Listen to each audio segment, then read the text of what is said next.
여야 뭐 말씀하신 대로 야당 심판론, 정권 심판론 팽팽히 맞서고 있는데 안 먹히고 있다. 일단 이렇게 말씀하셨는데 임재 변호사님 일단은 어제 양당 대표가 총선 한 달 앞두고 이제 이재명 대표는 직접 육성으로 기자회견에서 출사표 던졌고요. 한동훈 위원장 같은 경우는 입장문으로 대체해서 일단은 출사표를 냈습니다. 어떻게 좀 정리 좀 해볼까요? 네, 먼저 이재명 대표는요, 긴급 기자회견을 열고 이번 총선에 대해서 반국민 세력 대 국민 세력의 어떤 그런 대립이다. 그렇기 때문에 반국민 세력 심판해달라, 결국 국민의힘 심판해달라는 이야기를 한 거죠. 굉장히 강도 높은 비판을 이어갔습니다. 그리고 지금 공천 자부비 민주당 내에서 좀 일고 있었잖아요. 네. 비명 행사라는 말이 나올 정도였는데 이 부분을 의식했으니까 이제 옥동자를 낳으려면 진통은 피할 수 없다 하면서 민주당의 공천을 혁신으로 자평을 했습니다. 국민의힘 한동훈 비상대책위원장도요, 바로 입장문을 내서 전면으로 좀 반박을 했는데요. 이재명 민주당의 입법 폭주를 반드시 막겠다고 밝혔습니다. 그리고 또 조국 혁신당과의 연대는요, 범죄자 연대, 방탕동맹이다로 규정했고, 진보당과의 그 비례대표 위성정당 합의에 대해서는 지금 비례대표 1번을 놓고서 굉장히 잡음이 좀 일고 있는 상황이기 때문에 이 부분에 대해서 종북 세력의 합체다, 이렇게 강도 높은 수위로 좀 서로 맞붙고 있는 상황입니다. 네. 그럼 먼저 이재명 대표 목소리 한번 먼저 듣고 오겠습니다. 윤석열 정권은 2년간 나라를 망치고도 어느 것 하나 책임지지 않았습니다. 4월 10일은 심판의 날입니다. 경제 폭망, 민생 파탄, 민주 파괴를 심판하는 날입니다. 무능 정권에 대한 심판의 날이자 폐륜 공천에 대한 심판의 날입니다. 이번 총선은 국민의힘과 더불어민주당의 대결이 아닙니다. 반국민 세력 국민의힘과 국민의 대결입니다. 국민과 당원이 적극 참여한 혁신 공천으로 사상 최대 폭의 세대교체, 인물교체를 끌어냈습니다. 갈등은 혁신 과정의 불가피한 진통이었습니다. 옥동자를 낳으려면 진통은 피할 수 없습니다.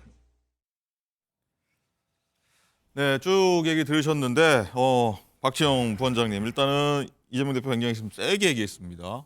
한 달 출사표니까 어떻게 보면 당연할 수도 있는데 어떻게 좀 들으셨습니까? 폐륜 공천 얘기도 나오고요. 글쎄요, 뭐 한동훈 비대위원장하고 뭐 이런 말을 주고받는 건 저는 뭐 별로 크게 정치 발전에 도움이 될까 뭐 이런 생각은 정책 얘기를 하자.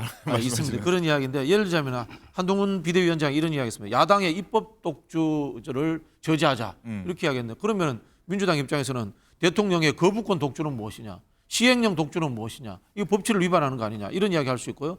또 뭐 방탄 정당 이야기하는데 김건희 여사 방탄 정권 아니냐 이렇게 또 비판합니다. 이게 결국은 똑같은 수준으로 정치를 좀 떨어뜨리는 것이 아닌가 그런 생각이 들고요.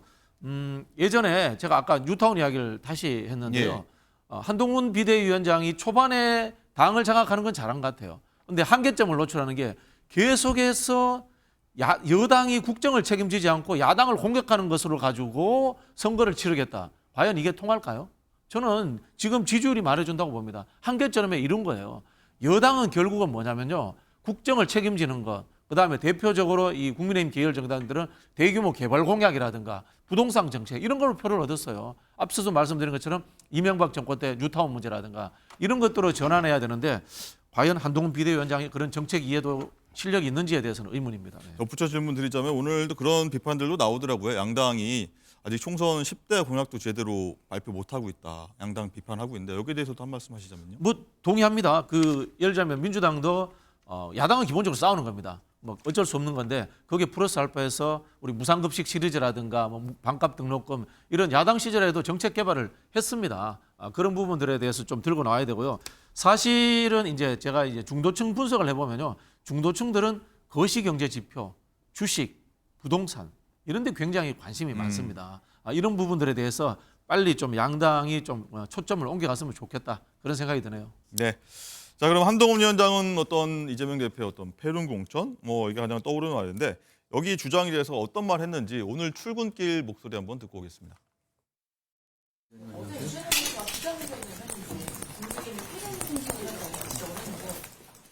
관심을 끌기 위해서 말초적인 얘기를 하는 거잖아요. 폐륜 공천이라고 얘기했는데 폐륜이 뭐죠? 이재명 대표가 이재명 대표를 공천하는 것이야말로 패륜 공천이라고 국민들께서 생각하실 것 같습니다. 오늘로 총선 기마연 30일인데요. 이재명에서는 어떤 구도로 하겠습니까? 이런 저희는 국민을 위한 정치를 하겠다는 겁니다. 그리고 국민을, 국가를 망치는 정치 세력을 막겠다는 것이고요. 네, 쭉 들으셨습니다. 소정욱 변호사님. 일단은 조목조목 반박을 했고 이재명의 민주당 폭주를 저지하겠다. 아까 박준영 부원장님 말씀하신 부분인데 쭉 어떻게 들으셨습니까? 두 사람의 얘기. 먼저 이제 그 첫째 폐륜 공천요. 네. 이거는 이제 이번에 민주당 공천 받은 데 이은주 의원 있죠. 이분이 2021년 9월 22일에 페이스북에 쓴 글입니다. 네. 이은주 의원이 민주당 공천 받은 뭐냐?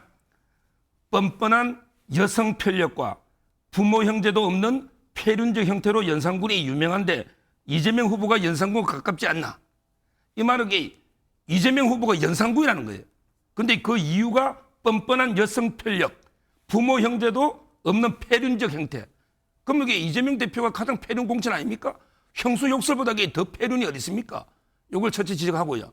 두 번째, 이재명 대표가 이번 선거를 반국민 세력과 이게 대결이다. 그러면 이제 국민의힘을 지지하는 한 절반 정도의 국민은 반국민 세력입니까? 이런 식으로 우리나라를 두 동강 내는 갈라치게 됩니까? 국민의힘 지지하면 반국민 세력입니까? 이런 게 말도 안 되는 갈라치기, 이런 게 발언이 문제고요. 마지막으로 민주당 공천이 혁신, 혁명이 나는데 제가 보기에 이번에 민주당 공천은 누가 뭐래도 밀실, 사천, 개딸, 그다음에 방탄 공천이다. 이렇게 저는 규정 짓습니다. 네, 박준영 부원장님 또 한 말씀 하셔야 될 것 같아요. 서정욱 변호사가 폐륜이라고 쓰는 것과 이현주 전 의원이 폐륜이라고 쓰는 것과 한동훈 비대위원장이 폐륜이라고 쓰는 것은 엄청난 차이가 있습니다. 저는 이현주 의원도 그런 표현 쓰면 안 된다고 보고요. 한동훈 의원은 특정인을 겨냥해서 그런 표현 쓰면 안 되는 거예요. 이게 왜냐하면 똑같이 제가 되돌려 주자면 이렇게 이야기할 수 있습니다. 이재명 대표를 지지하고 민주당을 지지하는 국민들은 폐륜 지지자입니까? 그러면 이거야말로 여당 대표가 국민을 갈라치게 하고 일부 국민의 절반을 혐오의 대상으로 만드는 그런 언사예요. 자기의 자리와 위치에 따라서 할 말이 있는데 제가 봤을 때는 솔직히 말씀드려서 공당의 대표감이 안 되는 발언을 하셨다. 그런 말씀드리고 싶네요. 네. 또 폐륜이라는 얘기가 좀 쉽지 않은 단어인데 많이 나오고 있는데 국민들 특히 유권자들이 어떻게 지켜볼지 한번 보도록 하겠고요. 박지원 부원장님, 그리고 이 대표가 최근에 조국혁신당 조국 대표와 협력을 시사한 데 대해서는 한동훈 위원장이 범죄자 연대 방탄 동맹이라고 규정을 했거든요. 이거 어떻게 보십니까?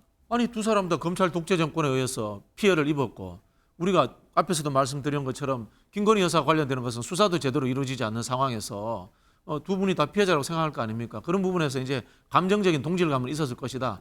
그런 생각하는데 구체적인 연대를 발표한 적은 없습니다. 민주당 입장에서는 조국 혁신당과 민주당은 개별 정당이다. 다만 윤석열 정부와 이 싸우는 입장에서의 이 감정적 동질감만 갖고 있다. 이 정도만 저는 확인하면 될 것 같아요. 네.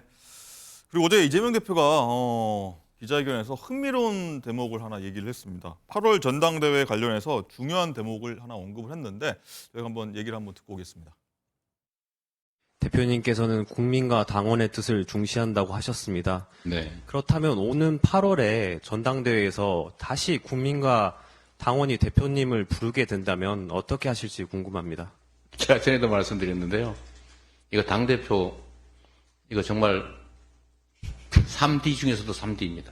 또 한 가지 이 공천이라고 하는 걸 이번에 처음 해봤는데 이거 한두 번 더 있다가는 주변 사람 다 잃게 생겼습니다. 너무 힘들고 너무 고통스러운 과정들이어서 누가 억지로 시켜도 다시 하고 싶지 않습니다. 네, 8월 전당대회 얘기인데 너무 힘들어서 다시는 안 하겠다. 누가 시켜도 안 하겠다고 얘기했는데 일단은 서정욱 변호사님, 이재명 대표가 사실 8월 전당대회 때 다시 한번 당권에 도전하고 불출마로 일단 가닥이 잡힌 임종석 전 실장이 당권 도전에 나서면 1대1 구도가 한번 벌어질 것 같다. 어떤 충돌이 일어날 것 같다. 이렇게 얘기했는데 일단은 안 하겠다. 출마 안 하겠다고 했는데 어떻게 좀 믿으십니까? 안 하는 게 아니고 신빙성이 이제 있다? 저는 못 한다고 봐요. 네. 두 가지 리스크가 있어요. 첫째는 이제 정치 리스크와 두 번째가 이제 사법 리스크입니다. 정치적으로 이제 본인이 개항을 해서 이제 배지가 떨어져 버리면 원희룡 후보인데 그러면 이게 모든 게 끝나는 거예요. 이재명 대표한테 배지가 없으면요. 이빨이 없는 호랑이와 똑같습니다. 이빨 없는 호랑이는요. 고양이한테 드십니다.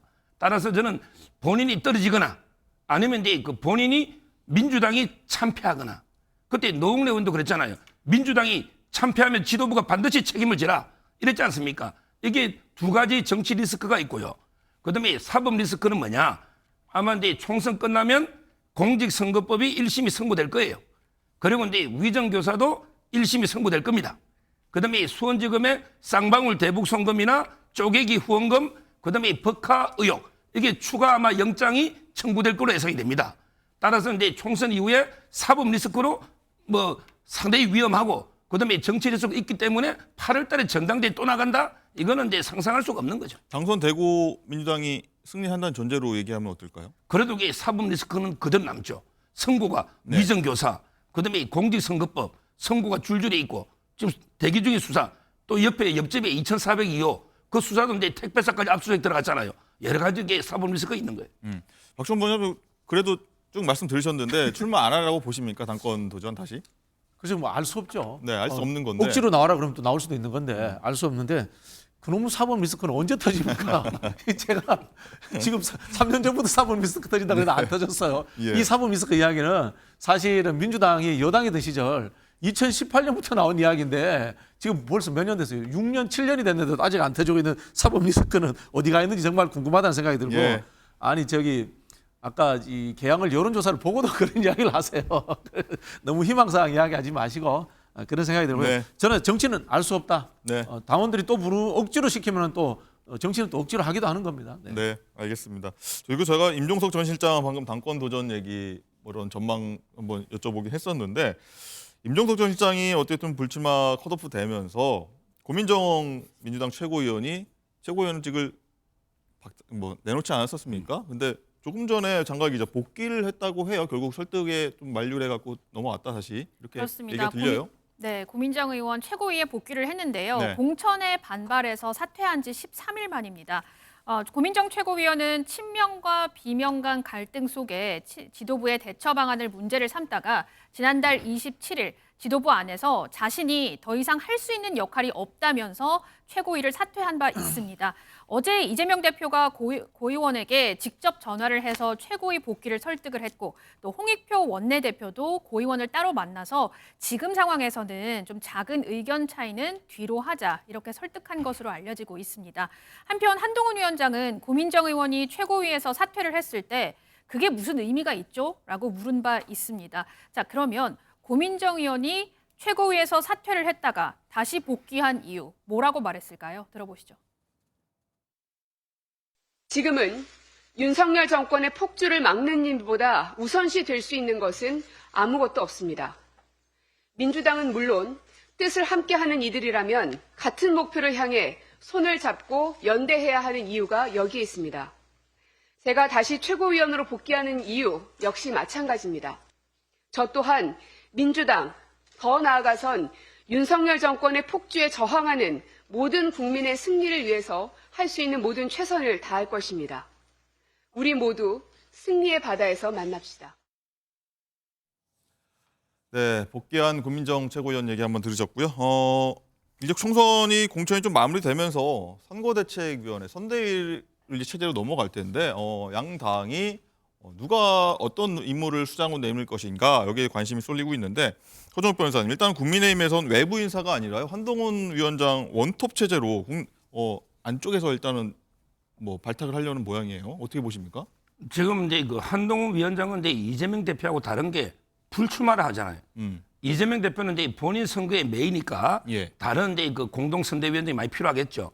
한동훈 위원장은 이제 선거에만 전념할 수 있기 때문에 일단 혼자 원톱으로 가는 거고, 그리고 이제 또 워낙 인기가 좋기 때문에 원톱이 저는 맞고. 밖에서 찾을 이유가 없다고 보시는 겁니까? 그렇죠. 인기가 이제 워낙 지지도나 인기가 좋기 때문에. 그다음에 두 번째는 이제 그 국민의 미래가 있거든요. 국민의 미래도 이제 그 한동훈 위원장이 우리 당이다. 이렇게 선거운동이 가능합니다. 불출마했기 때문에. 그렇죠. 이재명 대표는 안 돼요. 근데 한동훈 위원장은 불출마했기 때문에 국민의 미래도 이끌 수가 있는 거예요. 그래서 이제 그 원톱으로 둘 다 가는데 다만 이제 그 인요한 혁신위원장 있잖아요. 네. 이런 분은 이제 그 국민의 미래에 비례 신청을 했습니다. 이 말은 이제 그 비례 한 상위 순번을 주고 그리고 이제 그 선거 운동을 한동훈 위원장과 더불어서 아마 이제 그 투톱 체제로 전국을 누비지 않을까 이렇게 예측이 됩니다. 네. 박지원 부원장님, 일단 민주당은 이재명, 이해찬, 김부겸 뭐 축구를 치면 3톱 체제 이렇게 갈 거다는 얘기 나오는데 김부겸 전 총리가 아직 뭐 수락한지 여부에 대해서는 아직 안 나오고 있는데 뭐 3명을 공동선대위원장으로 한다는 것 어떤 이유라고 보십니까? 아마 제 예측입니다만은 이재명 대표가 선대위로 권한을 거의 다 줄 것 같아요.